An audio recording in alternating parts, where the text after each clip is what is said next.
much available, probably for the reason that Mati wanted him to speak, his boss. Now he reminds me of modern day Karna. Now he wants to speak against Dharma because of his reverence to his boss.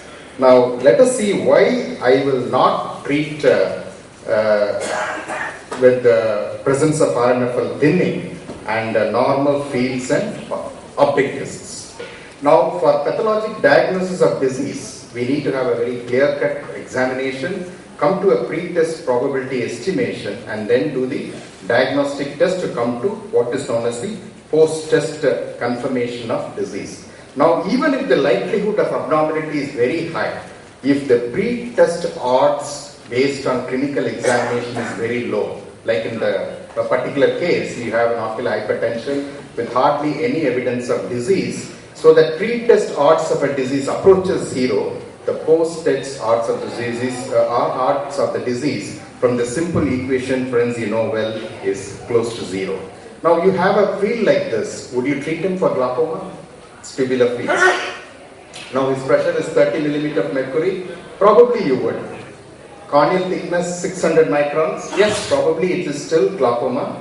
But look at the optic nerves. Now what does this say? We have what is known as Bayesian inferences, where the probability of clinical diagnosis influenced not only by prior probability, but addition of new information, and probability of diagnosis being correct increases as additional information consistent with that diagnosis is acquired. Now where do you have all these evidences in the set case? Now the structural assessment based on RNFL assessment and glaucoma has several shortcomings because of the large variability in the structural characteristics, overlap in the structural measurement characteristics between normals and LE glaucoma, and anomalous structural features that conform the current existing software and algorithms, leading to misclassification and misdiagnosis. Now, currently the disc margin is depicted in the imaging technologies as the true border of neuroretinal rim, which is inaccurate and leads to fallacious RNFL measurements.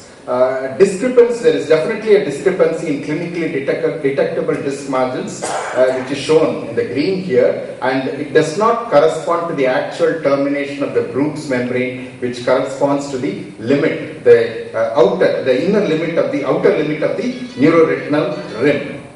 Now, how effective is ocular hypotensive therapy in reducing conversion of preparametric glaucoma to overt glaucoma? If you look back at the evidence from ocular hypertension study, we need to go to what is known as the absolute risk reduction and number needed to treat. Now, as prophylactic treatment, which is the case we are dealing with, the number needed to treat should be very, very low. In this case, in ocular hypertensives, the absolute risk reduction is 5%, leading to number needed to treat is 20, by which means you have to expose 20 individuals to the risks of treatment, medical or otherwise, to prevent one person from developing glaucoma from ocular hypertension. Now, moreover, what that is also known as what is known as number needed to harm. All treatments, including medical, have adverse events, and Sigets showed that for every 11 persons treated medically, one would require cataract extraction.